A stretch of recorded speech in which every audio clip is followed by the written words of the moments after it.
When you think of Bolton here in the north of England, it's usually the Wanderers that come to mind. It's a town with a passion for sport, but for one weekend in midsummer, you can forget about this. And get kitted up with this, these and this, because Ironman is in town.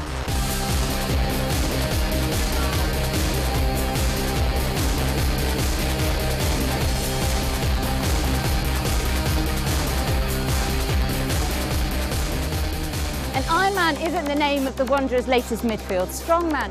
There are more than 1,600 potential Ironmen and women in town to take part in the longest swim, bike, run event in the United Kingdom, the tryuk.com Ironman UK Triathlon.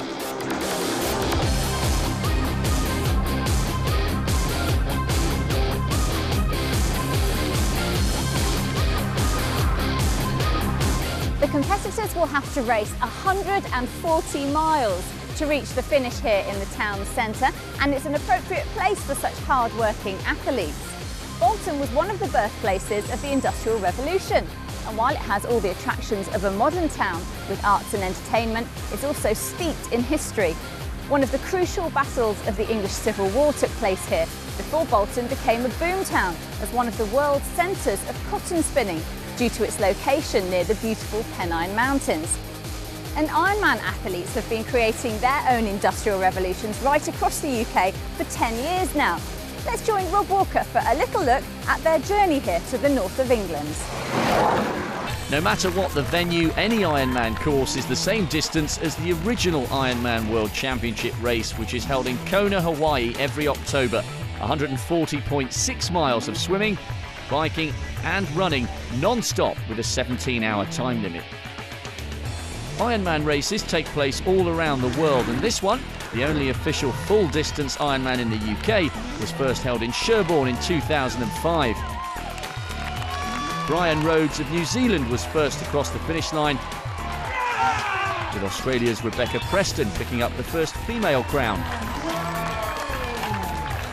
2006 was the turn of two more internationals, Frank Heldorn and Didi Griesbauer, taking the win in an emotional finish, showing just how much it means to win this race.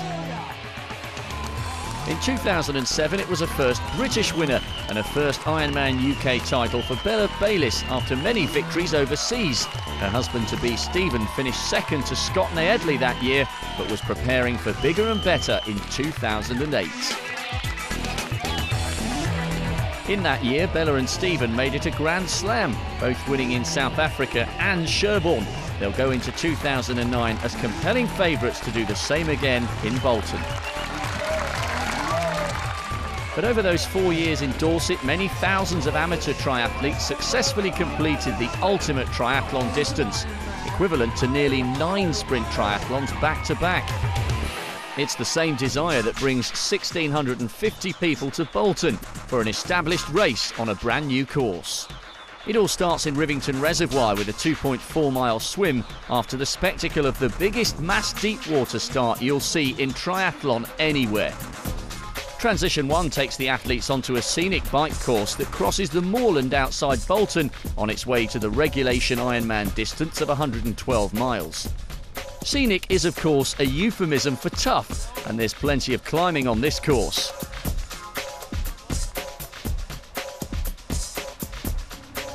The 26.2-mile run heads through the leafy streets and parks of Bolton to the finish outside the town hall, where a suitable Ironman welcome is guaranteed for all those who make it to the end within the 17-hour time limit to call themselves an Ironman. There are 1,650 competitors taking part in this Ironman competition, and with me is the man responsible for bringing the Ironman to the UK, Chris Boone. Chris, why do so many people want to put themselves through this? They do it just across that finish line. They'll have started with a sprint and then moving on to an Olympic distance, but even then most of them know that they've got one goal, and that's to complete an official Ironman race. It means a lot, doesn't it? What is the kudos of the Ironman? The Ironman is the race. There's 26 of them around the world, but mainly what they're going for is these Kona slots for the World Championships. And how good do they have to be to get to Kona? They have to be the best. They have to be the best in their age groups. They have to be the best in their pro categories. here in the UK we have 30 slots. From the 1,650 competitors we have here, I would say there's about 1,200 people of both sexes and all age groups going for those 30 slots. So it's very highly contested. With a setting and an event like this to aim for, it's not hard to see why the Ironman World Championship is the mecca for triathletes everywhere. Britain is one of the world's strongest nations in the sport, and Chrissie Wellington has the world at her feet with 2 victories in Kona and a world record on Ironman distance this year. Not bad for an ex-civil servant who found she had a knack for the distance. Now she's living proof of the Ironman motto, anything is possible. There are no free tickets to the World Championships. Whether you're a pro or an age grouper battling it out with other amateurs in your category, you've got to earn your place on that beach in Kona. The youngest here is 18, the oldest a 73-year-old man from New Zealand. And there are all sorts fighting for those invitations to Hawaii. With this many people dressed in tight black rubber and swim hats, it can be hard to pick out one man. But we do find the reigning Ironman UK champion looking relaxed before the start. The main plan is to do my own race and have a good swim, best swim I can, hopefully come out towards the front, and then have a good solid bike, not kill myself, so as I can run a really fast run off the bike. He may need just that to chase down 20-year-old sensation Philip Braves. He is the UK title holder at Ironman 70.3, which is half a full Ironman distance. At that race in Wimbledon, he opened up a lead for the run that was just too much for Bayliss to pull back. He's had some good results recently on the bike, so I'm imagining he will be very, very strong, and I think he will probably have a big gap actually at the end of the bike. So I think I'm going to have to run pretty well to catch him. Who knows, it's his first Ironman, but I'm assuming he's going to do a good job, so I'm going to have to really be on my game to catch him on the run, I think.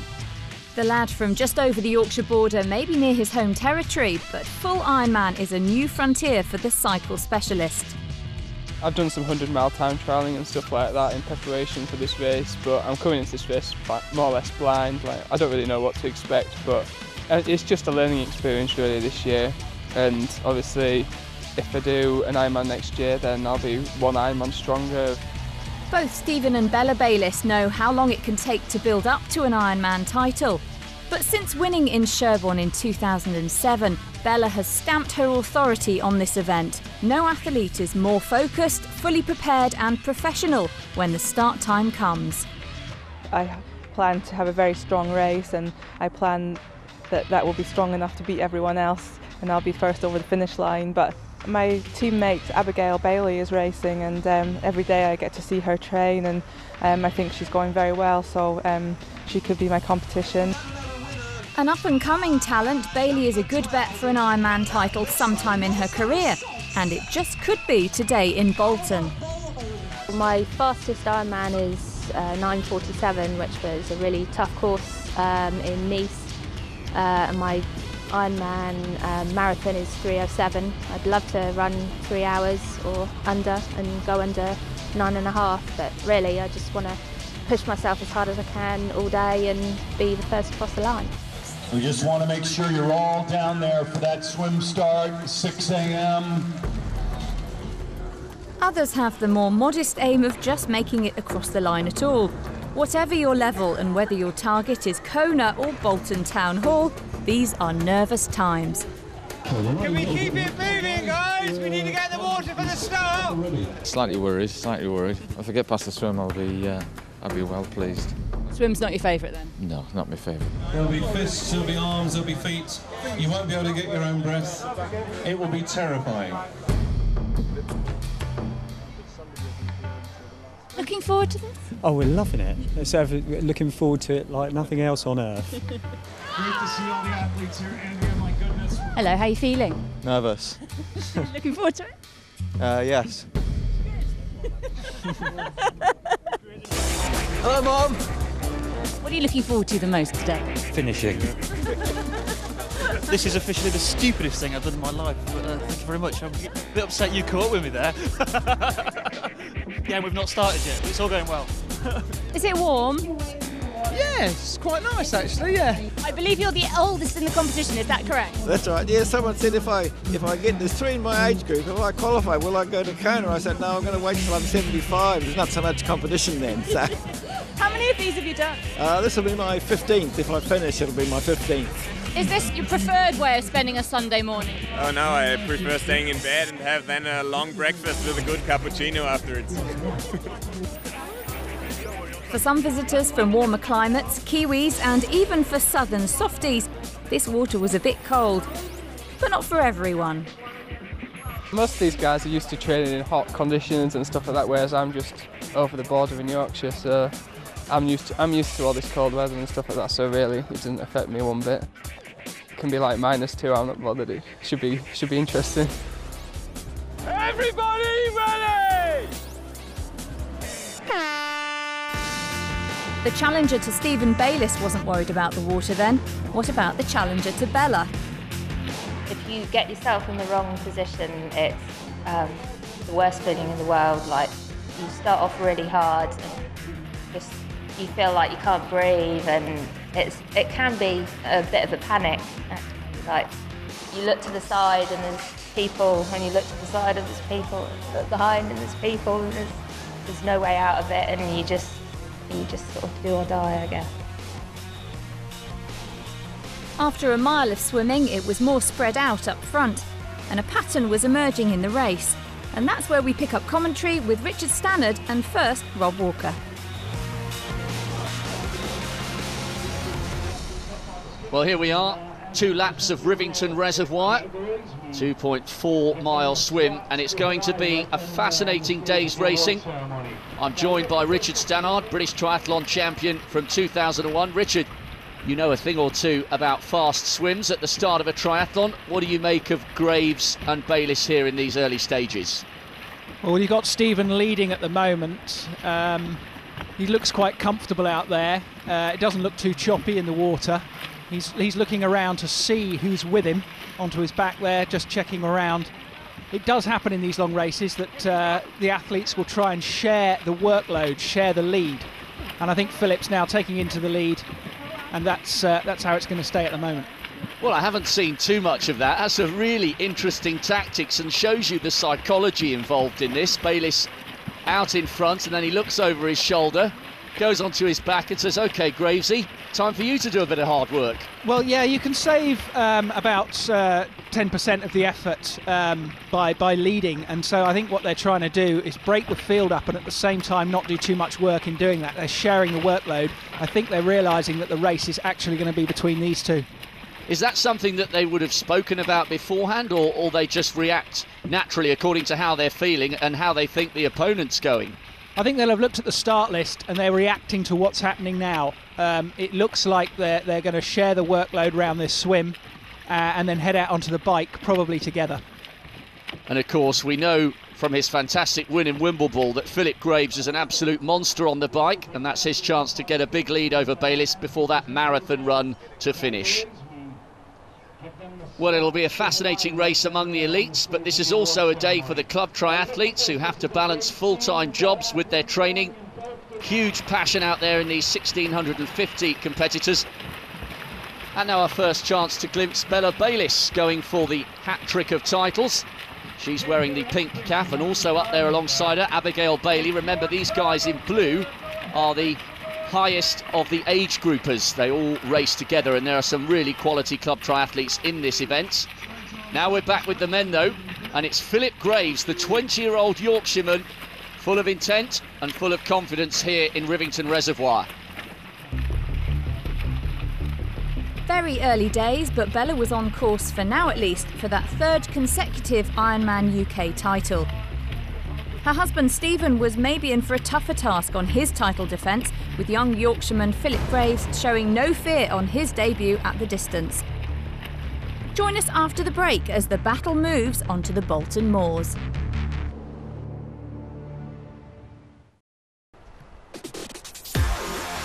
Welcome back to the TryUK.com Ironman UK Triathlon, with 1,650 athletes here in Bolton to take on the biggest challenge in British triathlon. After a swim that split up the pro women's field, two-time champion Bella Bayliss is out in front, with her husband Stephen defending the same title in the pro men's race, but only in a close second place towards the end of a swim which was becoming as much tactical as technical and physical. There was a group of 3 of us at the front, and I was a bit unsure about who the third guy was, so I tried to make a conscious decision to try and get rid of the third athlete, so there was just me and Stephen there, which I managed to do, and then I tried to just vary the pace a bit, because I know Stephen wouldn't really like that. Yeah, immediately I started and realised it was just me and Philip really in the swim. I realised it probably was just between me and him from that moment, and that's the way it turned out. And I led the first lap and he led the second lap. I did like 40 strokes hard round the top buoy, and just sort of led it in when I knew I wasn't going to go off them, and just tried to go as hard as I could up the little run into transition.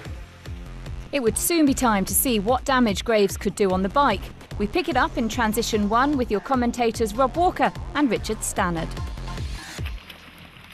2.4 miles in the reservoir is coming to an end, and Philip Graves has the lead at the moment with Stephen Bayliss right behind him, and he'll be keen to get up the 300-metre run into Transition 1 as quickly as possible, because he knows, Richard Stannard, that when he gets out onto the bike, he's in his comfort zone. Absolutely, he looks to be very comfortable at the moment, and moving onto the bike, his strength, he's going to want to lay down the law in terms of what he can do to Stephen.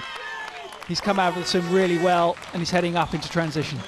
Now, from a triathlete's perspective, Richard, just how hard is it? Even though it's only 300 metres, look at the gradient there. You've gone from being horizontal to vertical. That's got to be tough, even for the elites. Absolutely, the blood is in your shoulders and in your arms. You've got to get it into your legs, therefore it's coming away from the head, which makes you very disorientated. You're breathing very heavily at this point. And it's just one of the hardest things in the sport, standing up from that horizontal to the vertical. This is the third-placed athlete, Christoph Löffler, the Austrian. He's having a good day so far, 32nd in Florida a couple of seasons ago. He's 56 seconds adrift at the moment. Philip Graves is the man we're looking at now. The debutant, the Wimbledon champion at 70.3. Having his first outing here at the big one. Bayliss, some 4 or 5 seconds behind him at the end of the swim, and I think Philip Graves has just taken a few more seconds out of Stephen Bayliss coming into Transition 1. Well, it actually looked like Stephen was pulling up his cycle top. I think he had it underneath his suit while the swim was on, and he's probably trying to save a few seconds in transition by pulling up his cycle top now, and therefore not having to do it in the transition tent. Showing his experience there, Stephen Bayliss. And I know how much he would absolutely love to defend this title. Glimpse of Steve Mavin, the first age grouper. I think you know a thing or two about him, Richard. Yeah, I swam with him at Loughborough University, a very good swimmer. Oh, and this is Rich Gannon, and he's, well, I'm not sure what's happening there, but he's got a problem. I think he's suffering from cramp, and I don't think that's the last of it that we'll see. Oh, that looks absolutely agony. What's going on here, Richard? He's got cramp in his calf. The foot is locked up into a sort of 90-degree position, and it could be a consequence of not enough hydration or too much hydration, and it looks like to be causing him some real problems. Well, he's a quality age grouper, Gannon, but what's going through his mind at this stage? He's still got the cycle and the run to come, and he's already suffering. All he'll want to do is get rid of the cramp before he gets onto the bike. The biking may actually help that. There's Philip Graves. Had that good swim, looked very smooth in transition.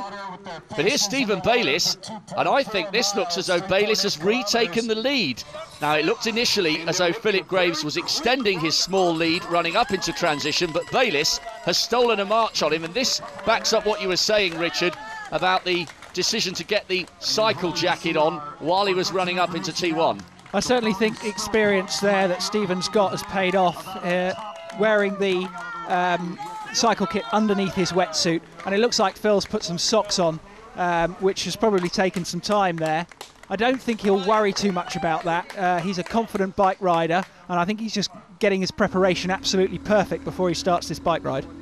Well, perhaps indicative of the fact that he knows Philip Graves is so strong on the second discipline. Here's a little glimpse of the course. It's reasonably hilly, maybe not quite as many ascents as there used to be in Sherborne, but this will be a tough 112 miles, of that you can be sure. There's confirmation. Stephen Bayliss 15 seconds quicker in transition, and although this race will be decided over some 8.5, 9 hours, it's amazing what a difference those vital seconds can make. Just settling himself in, preparing himself for what could be a real duel on this second discipline against Philip Graves, a man who took 4 minutes out of him on the 70.3 course, and this is twice the distance. Now we're looking at Christoph Löffler, taking a little while to locate his bike. The Austrians having a good day so far, but this is indicative of how far ahead Graves and Bayliss are. They're out in front on their own. Few athletes able to trouble either of the Baylisses then. Stephen and Bella making it a 1-2 all over again. Bella was the first woman out of the water, itself a first for her at Ironman UK. I found the lake very cold, but I survived and actually came out the water first, which is unbelievable. I've trained with Abigail Bailey, and I've been seeing what she's doing, and she's very strong, and I thought that she would be out the water first, but I was just ahead of her. Some things you can't train for, and some of those fast age groupers were struggling to even set foot on dry land.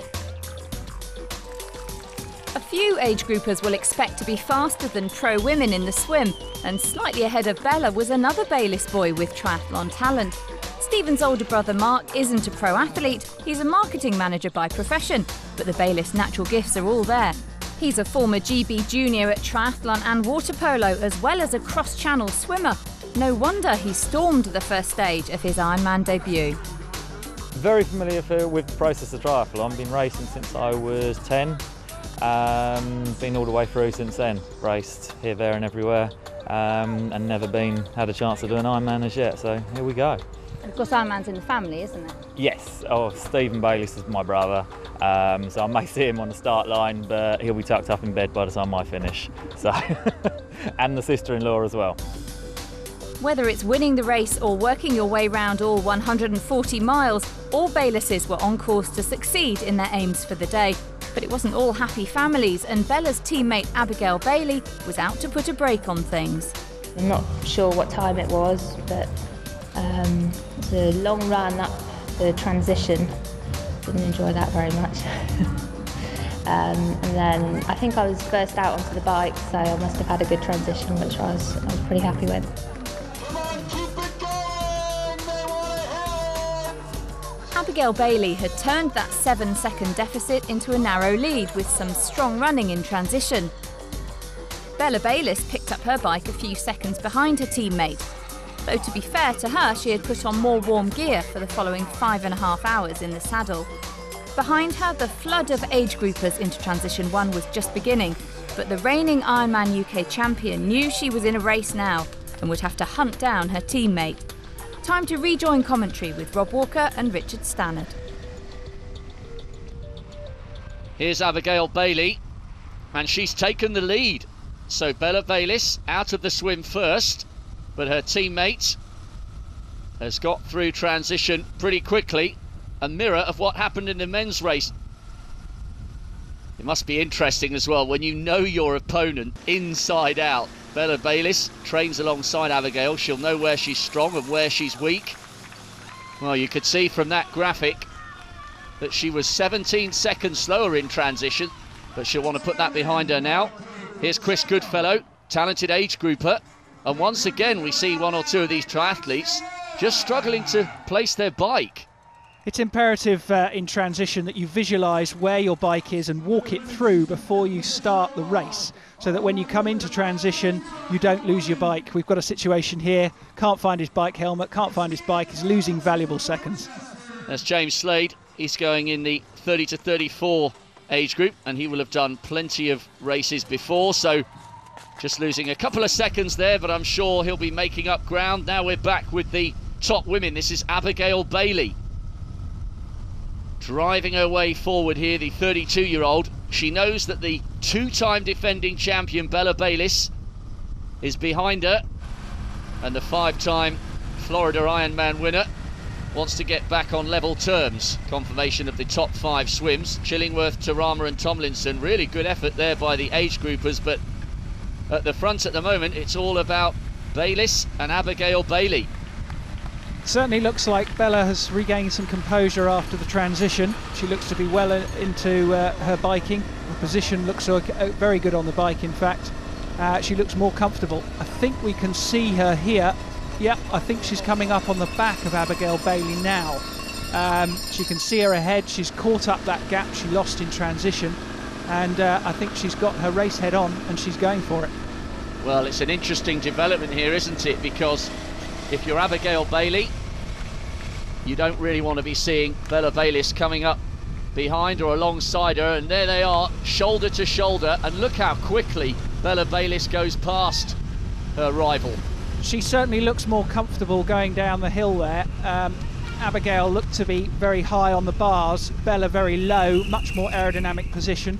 She's settled into this downhill section. She's got the bike in a very good gear, and she's flying down this hill.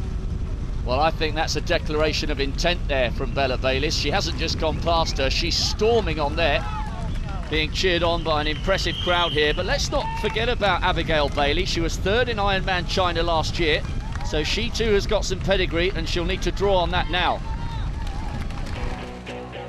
The pros make it look so easy, of course. Years of training, even in the art of putting on shoes, make sure of that.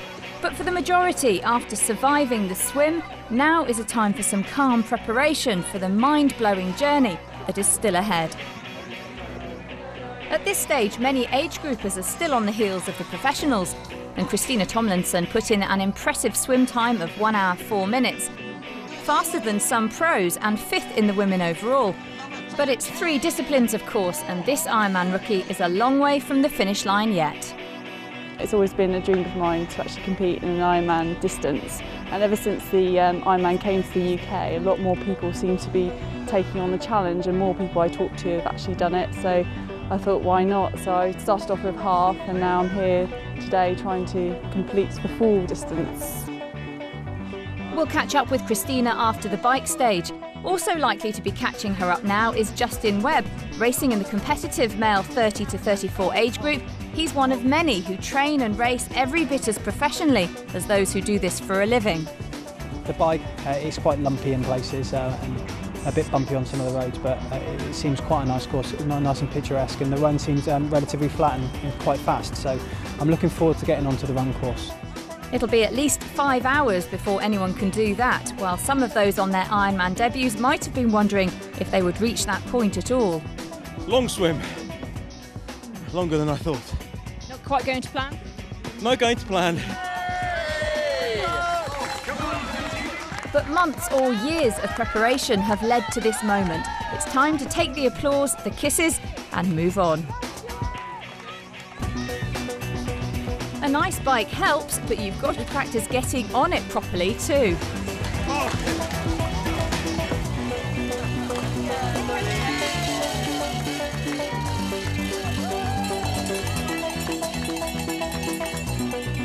The oldest competitor, 73-year-old Garth Barfoot of New Zealand, who incidentally is saving himself another couple of years before he takes on Kona, got around the swim in a little over 2 hours. Near the back of the field, but not quite last for the Kiwi. Pretty soon, though, we were down to looking at the last bike. While out on the course, the first bike was being ridden by Stephen Bayliss with a certain young Yorkshireman in hot pursuit. Time to pick up commentary with Rob and Richard. Philip Graves, the bike specialist, is on the hunt for his more experienced rival. There is the gap, just 10 seconds. And remember, this is a guy who stripped over 4 minutes out of Stephen Bayliss on a course half the distance in Wimbledon a couple of months ago. How do you assess the technique of the 2 riders here, Richard? Philip looks very smooth. He's pushing not as big a gear as Stephen here. Stephen looks possibly to have a saddle a little bit high. Philip looks much smoother. The cadence is faster. It could be a question of tactics, though. Stephen might be trying to keep his heart rate low so he can prepare for a very fast run. He knows Philip's strong on the bike, and he may be thinking ahead of time, thinking that time is going to be taken out of him. He's going to be a little bit down when he comes into T2, and perhaps he's just saving himself for the run. But it's early days in this bike ride, and he's still leading at the moment. Now, psychologically, it's got to be on his mind that he knows Graves is a really good cyclist. He's been doing a lot of time trial efforts over the 100-mile distance. He was talking about that yesterday in the lead-up to this race, so he's going to be full of confidence. But equally, Stephen Bayliss is the defending champion. He's a class act, and he might fancy his chances of being able to close Philip Graves down over the marathon distance. I think you're right, but what we can see there is two definitely contrasting styles. We've got Stephen pushing a much bigger gear than Phil, and it seems that Phil, he looks really smooth. Worth pointing out as well at this stage that if he were to win, he'd be the youngest victor of an Ironman race. An impressive stat to have, but a little way to go. So too of the lead women, also taking on the climbs. We've got Bella Bayliss and we've got Abigail Bailey, but it's Mrs. Bayliss who's in control at the moment. But Abigail, we saw her struggling down the hills, and here on the upward incline, she's back up on the shoulder of the two-time winner here. This is good cycling here by the challenger.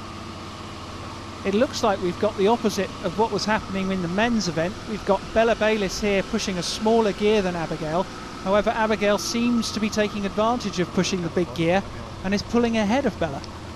Both of them going past Mark Bayliss, incidentally, who had a good swim, but going to be a long day out for him.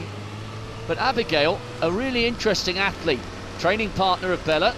She was first in the Australian long distance championships, so she too is proven in the big races on the big occasions. But Bella, as Richard said, just comfortable to sit in behind her training partner there. And Richard, how much difference does that make, the fact that they know each other's game plan and strengths and weaknesses inside out? Well, I think having seen some earlier on Bella pull away on the downhill, it may be that she's got the measure of Abigail on the downhill sections and is confident to let her come back up to her up this climb, knowing full well that they're going to hit some technical stages later on, and that's where she maybe is going to take the lead. And we know, of course, that Philip Graves, if he maintains his lead, is going to have to hang on because Bayliss is a quality runner. Who's the better runner out of these two? Well, on paper, Bella certainly has the faster marathon. Abigail 3:07 is her PB for the marathon off the bike, and Bella is down at the 3-hour mark. So Abigail really can't afford to give any time away to Bella. She's obviously been training, she looks in very good shape, but I don't think she wants to give any time away. Side by side, it couldn't be closer at the moment. And the two-time defending champion just sneaking a little edge. They've done an awful lot of hard work together, these girls, in the water, on the bike and on the roads. But it looks as though Abigail is the only woman who can stop Bella Bayliss getting a hat-trick of titles.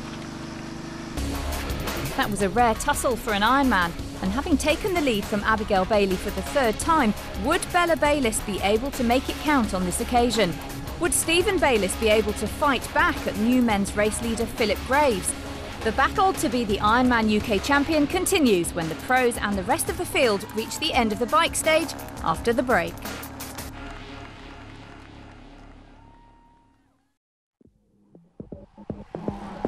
Welcome back to the TryUK.com Ironman UK Triathlon.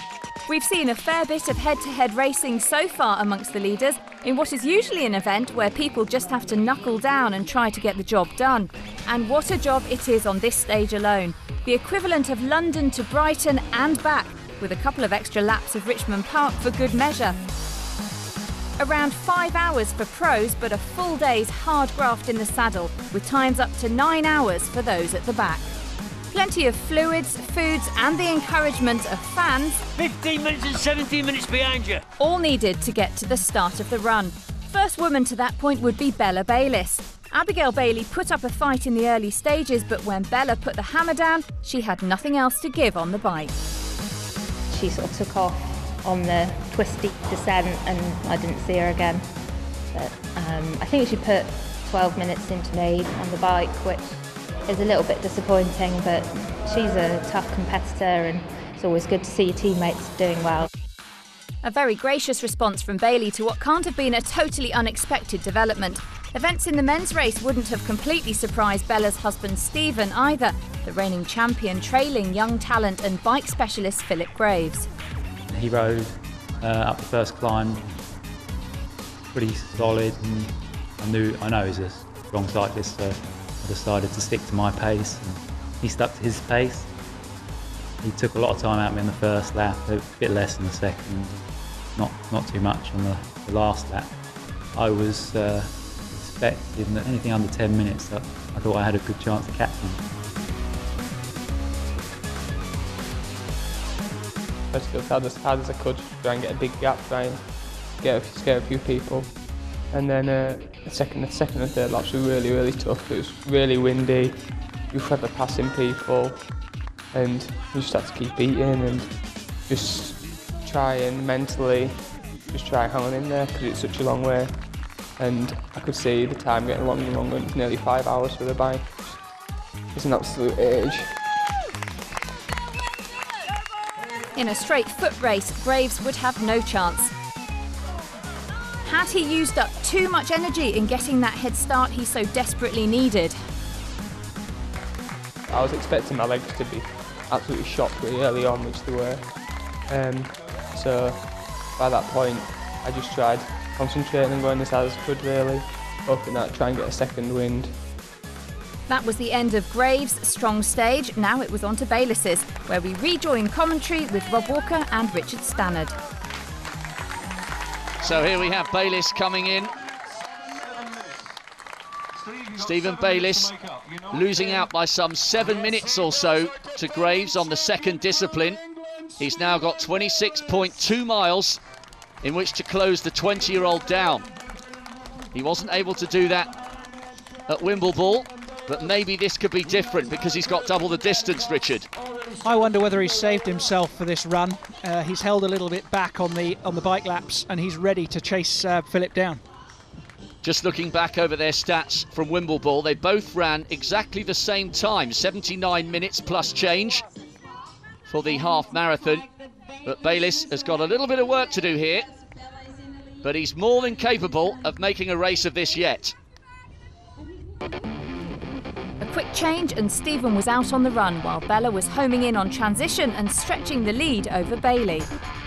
I concentrated very hard on keeping my pace strong all throughout and concentrating on all the corners.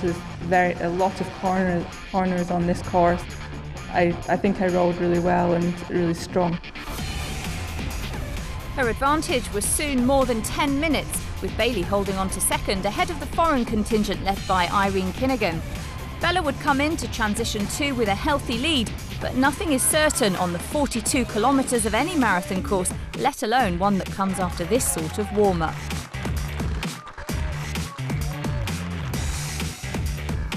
The first maybe 20, even 25k, I only took maybe 2 minutes out of him, maybe 2.5. I was thinking, oh, I'm really going to need to do something special, or he's going to have to really start to suffer. And I really dug in and managed to pick it up a little bit, and I bring the gap down in the last 12 kilometres. It was coming down quite fast.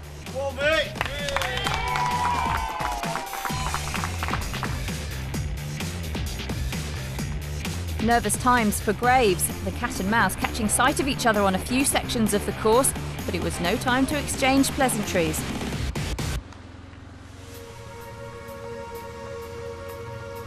Everyone showing the strain, whatever their race position. Justin Webb put in an impressive 5:34 on the bike, but his hopes of a slot for Kona have taken a hit. Not good. That was a lesson in how not to do an Ironman. I went out far too hard because I lost a lot of time in the swim, pushed for 2 laps and then died horribly. On his Ironman debut, Mark Bayliss is around 100 minutes behind his brother, with potentially a tougher and certainly a longer task ahead. Absolutely knackered. Thankfully, not as tired as I thought, but it's the first time I've rode 112 miles without stopping, so yeah, not the easiest thing I've ever done. Christina Tomlinson is also ready to go.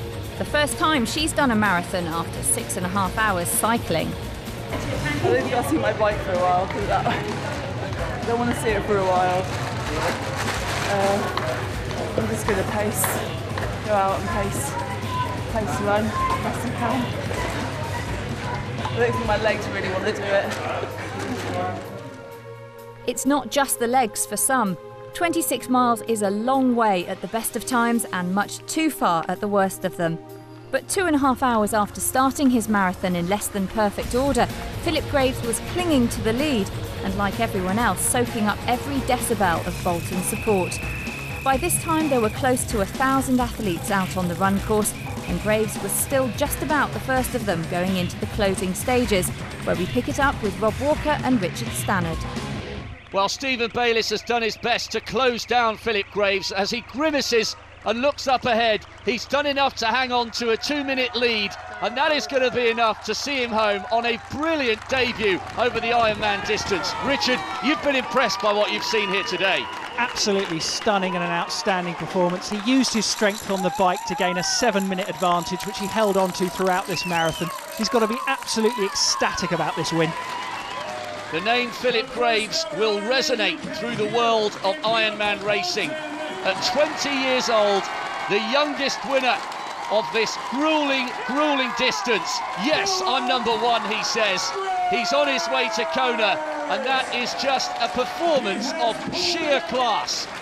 He adds his name to a worthy list of winners at the Ironman UK. Brian Rhodes, Frank Heldorn, and the man he's beaten into second place, Stephen Bayliss, who arrived here as the defending champion. But no one was going to take this crown from Philip Graves. He did it at Wimbledon, and he's done it again here on the streets of Bolton. Dan, good job. Oh, God, words can't describe that. That was hard going. Bayliss was giving me one for money all the way around. I thought I'd gone too hard on the bike. I was absolutely in pieces at the end of the bike. I thought, how am I going to manage this run? I just stuck my head down and just had to get on with it. Stephen Bayliss, a well-earned second place. He acknowledges the crowd. They've been out in force all the way round this course. They've embraced it here. First last year, runner-up today.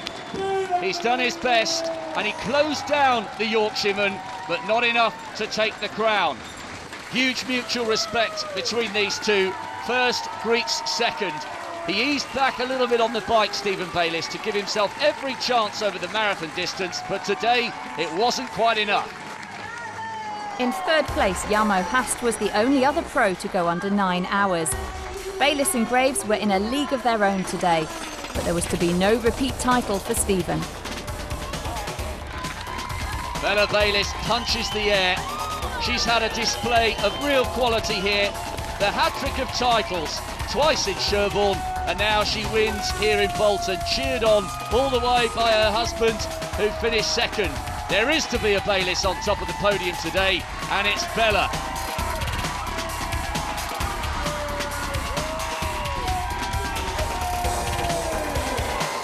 Abigail Bailey with the best performance of her career. Third in Ironman China last year, and it's the silver here in Bolton. We'll see more from her in the future. I've won for the third time, and it's very, very special. The crowds today were amazing. So much support. It really helped me along. It was amazing.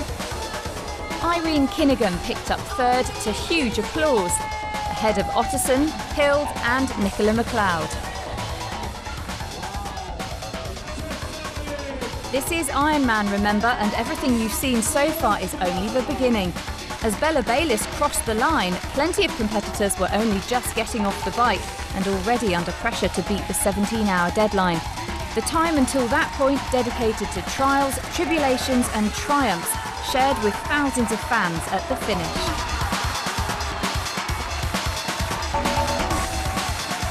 The age group races are every bit as tough as the battles fought by the pros. Justin Webb got round in 10:27, 8th out of more than 200 men in his age group competing for one Kona ticket. It's just quite overwhelming coming down there at the finish. It's just kind of like, it really does take your breath away. They They say the pain goes as you cross the finish line, and this seemed to be true of Christina Tomlinson, who got round in 11:35 on her debut, only missing out on Kona by 22 minutes. I can't believe I've done it. It's been quite a short day in the end. It was amazing, and the support has been fantastic.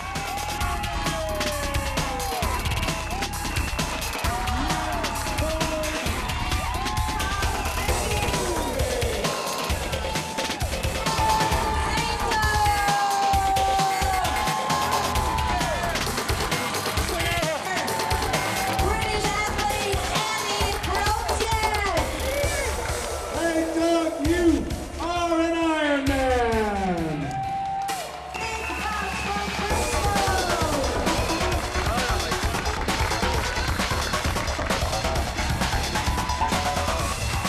13:23 was a solid debut from Mark Bayliss. Keep going. The flood of competitors only begins to slow down as night falls. Some who've been racing for more than 15 hours now are still marching on.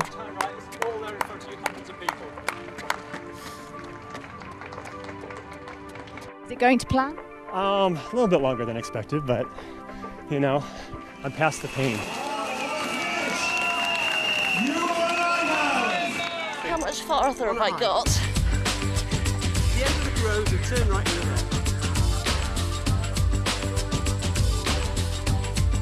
Yeehaw! Comety, cold, colder, comety, cold, tenete, tengatu, hoopane, fetard, yeah, bleh. See you later. You know, you've got no excuse not to run now.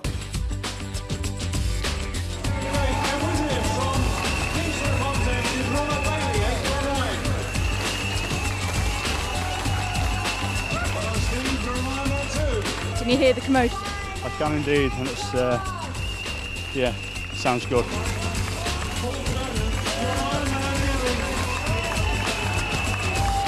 Give us a bit of disco dancing. A bit of disco dancing? If you can do that, you can run harder. He'll make the deadline, but for others, it's not so certain. It's been better. Lost use of my legs about 3 hours ago. Apart from that, it's brilliant. Absolutely excited. Are you pleased with how you've done though? Pleased to be here, pleased to be finishing. And at almost 17 hours, the last competitor, Ian Scott, is still out on the course with less than a minute to make all that effort worthwhile. Make sure you're out of the way!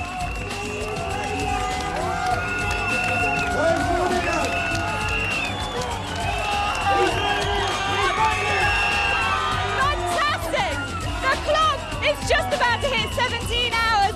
17 hours after it all began, and the last Ironman just made it across the line. Next stop, Kona, the 30 lucky qualifiers.